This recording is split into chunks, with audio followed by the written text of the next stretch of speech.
إنكم الأرض من بعدهم ذلك لمن خاف مقامي وخاف وعيد واستفتحوا وخاب كل جبار عنيد.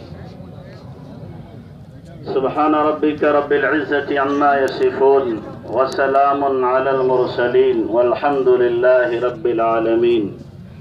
اللهم صل على سيدنا محمد وعلى آل سيدنا محمد وبارك وسلم.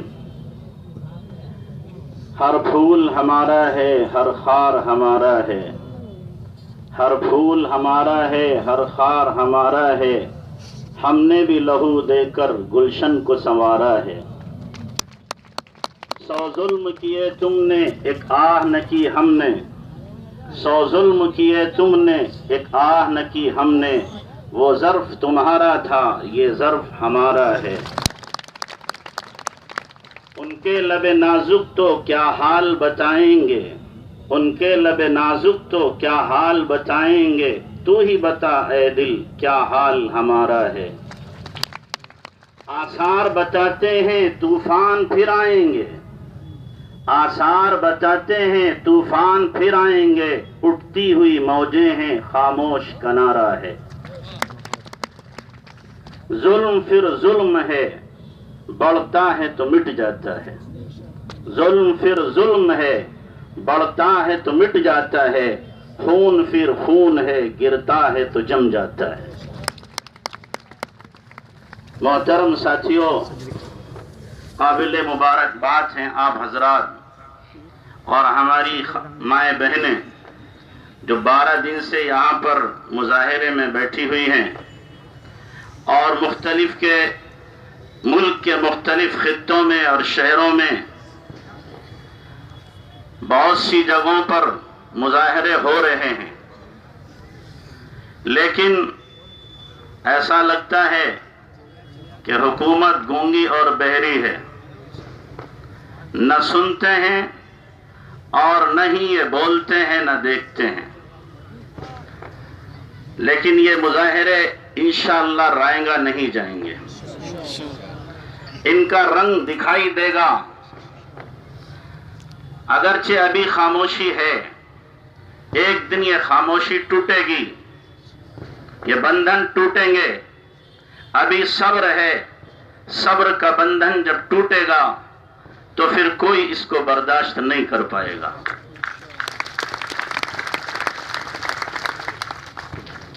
NRC جو لگایا جا رہا ہے یہ آج کا نہیں ہے، اس کی تاریخ بہت پرانی ہے.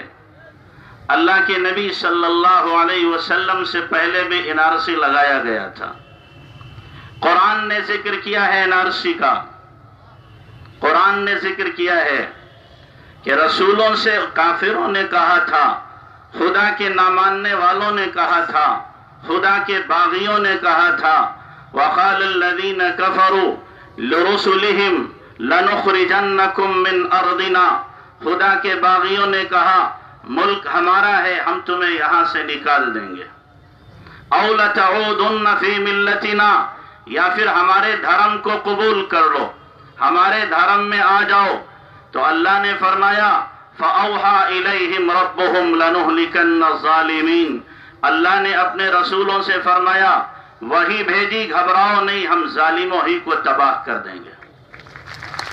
اور پھر آگے اللہ نے بشارت دی وَلَنُسْكِنَنَّكُمُ الْأَرْضَ مِنْ بَعْدِهِمْ.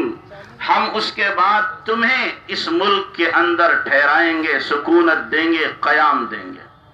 ذَلِكَ لِمَنْ خَافَ مَقَامِي وَخَافَ وَعِيدِ.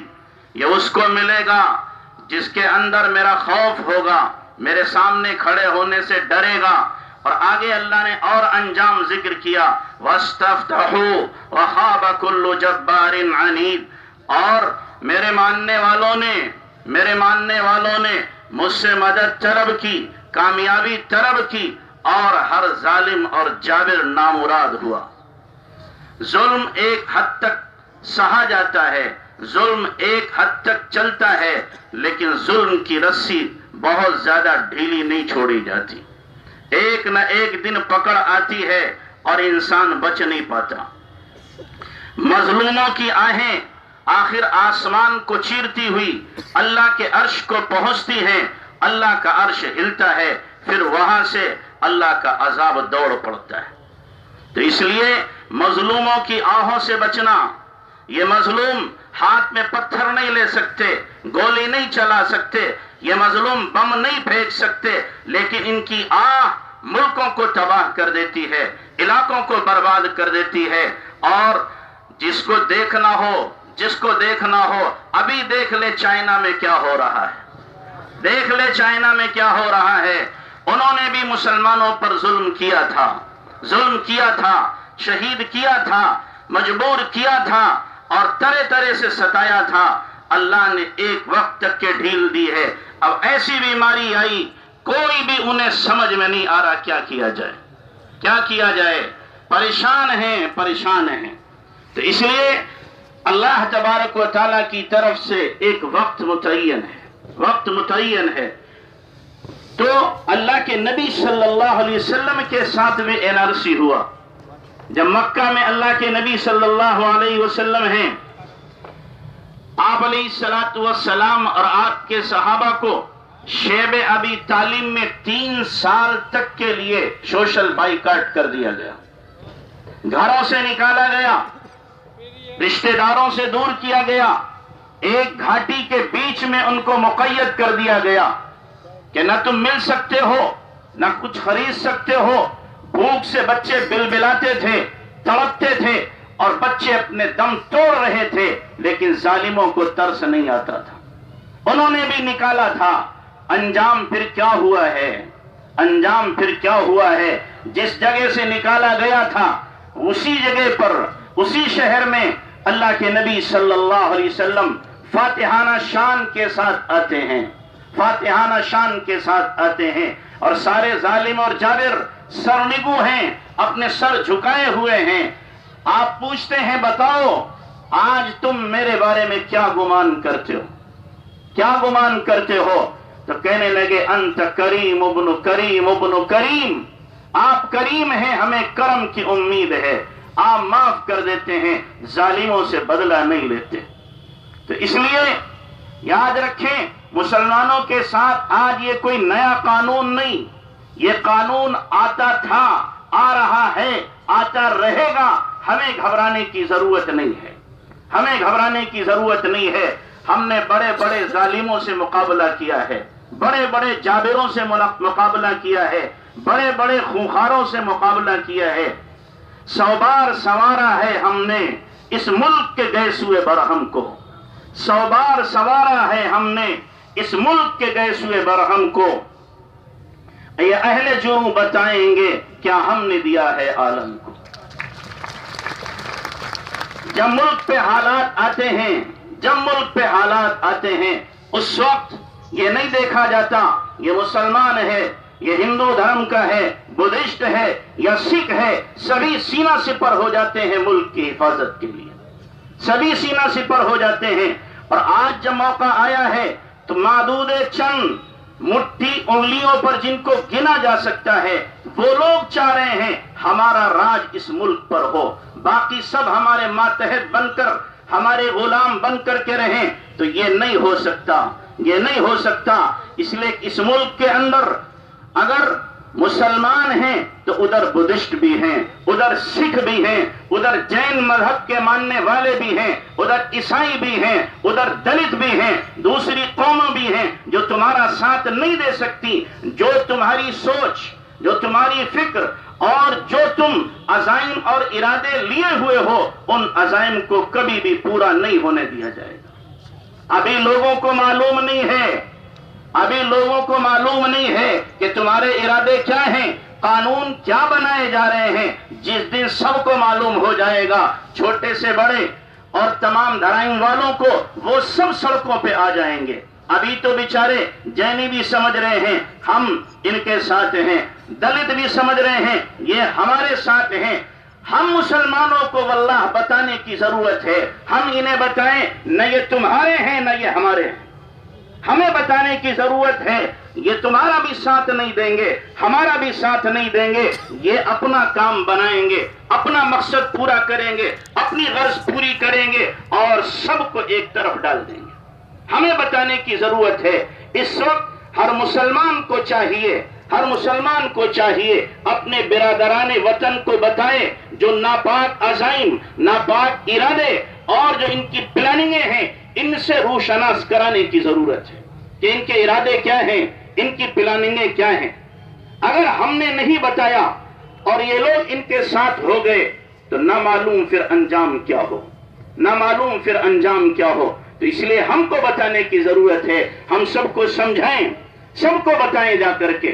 تو اس لیے گھبرانے کی ضرورت نہیں، خاص طور سے جب ہماری خواتین نے نکل کر کے مقابلہ کیا ہے۔ ابھی خواتین نکلی ہیں، جوان نہیں نکلے، خواتین نکلی ہیں، جوان نہیں نکلے، لہجہ بدل گیا ہے، اب بھائی بہنوں پہ آ گئے ہیں، سب لہجہ بدل رہا ہے، اور جب جوان نکلیں گے، بوڑھے نکلیں گے اور تمام مذاہب والے نکلیں گے تو پھر حشر کیا ہوگا، پھر انجام کیا ہوگا۔ اس سے پہلے سبق سیکھ لینے کی ضرورت ہے۔ تم چال چلو، تدبیریں چلو، ہمیں یقین ہے اپنے اللہ کی ذات پر۔ وَمَكَرُوا وَمَكَرَ اللَّهُ وَاللَّهُ خَيْرُ الْمَاكِرِينَ۔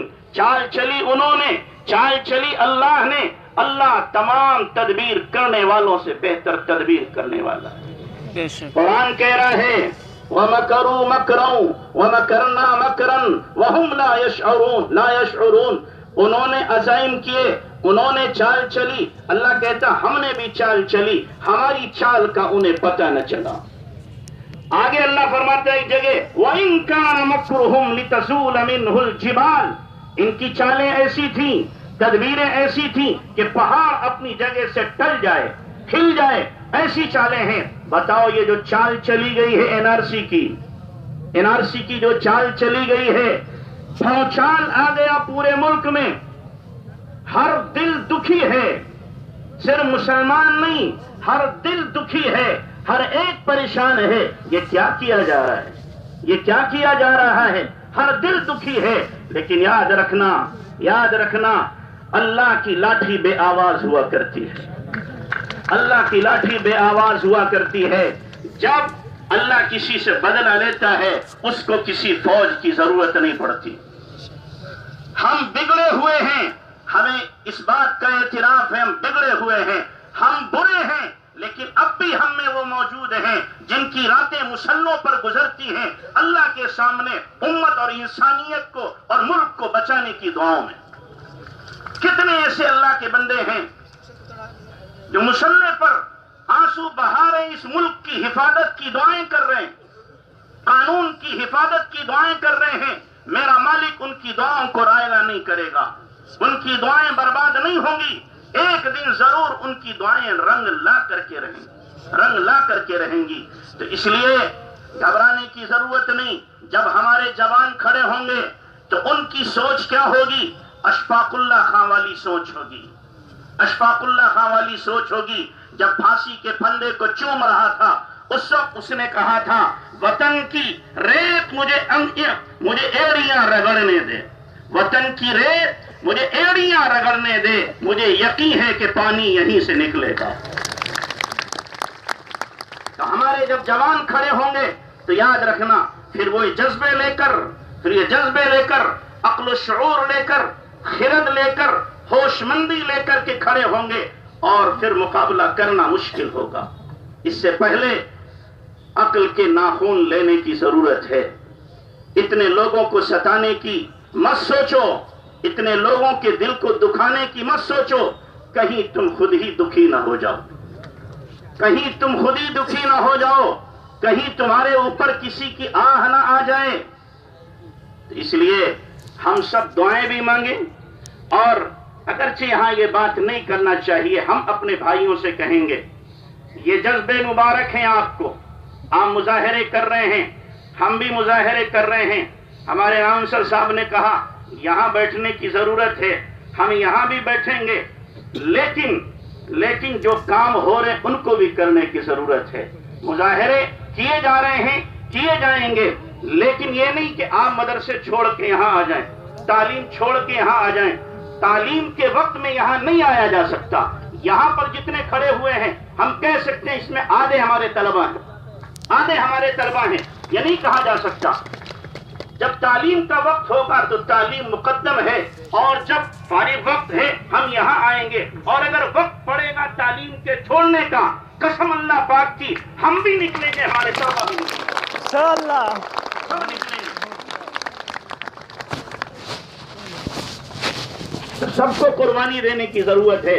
اس سے پہلے ایک صاحب جو تقریر کر رہے تھے ان کی ایک میں غلطی کا ازالہ کرنا چاہتا ہوں۔ انہوں نے کہا ہمارے قرآن میں ہے، اور پھر انہوں نے پڑھا حب الوطنی جزء من القرآن، یہ قرآن میں کہیں نہیں ہے، یہ ان کی غلطی ہے، یہ صحیح حدیث میں بھی نہیں ہے، قرآن تو دور کی بات ہے، صحیح حدیث میں بھی نہیں ہے، اس لیے بات پختہ کرنی چاہیے، کمزور بات نہیں کرنی چاہیے۔ اللہ تعالی ہمیں عمل کی توفیق دے۔ تو میں آپ سے گزارش آخری جو کرنا چاہتا ہوں وہ یہ ہے کہ مظاہرے کرو لیکن ساتھ میں اللہ کو بھی لے لو، ساتھ میں اللہ کو لے لو، نمازوں کی پابندی کرو، دعاؤں کا اہتمام کرو، روزے رکھو، اور اسی طریقے سے اللہ سے مانگو۔ میرا ایسے گاؤں میں بھی جانا ہوا جہاں 90% مرد عورت روزے رکھ کر کے اللہ سے دعا مانگ رہے ہیں، ایسے لوگ بھی۔ تو آپ بھی یہ کرو، دیکھو اللہ تعالیٰ کایا پلٹ کرے گا۔ اللہ ہم سب کے جذبات کو قبول فرمائے، اور اس سیاہ قانون کو اللہ جلد از جلد واپس فرمائے۔ ہری صبر کرو، ذرا صبر کرو، بیٹھو ابھی بیٹھو، ابھی کریں گے، ابھی جا تھوڑے ہیں، مفتی صاحب کو جانے تھوڑے دیں گے ہم۔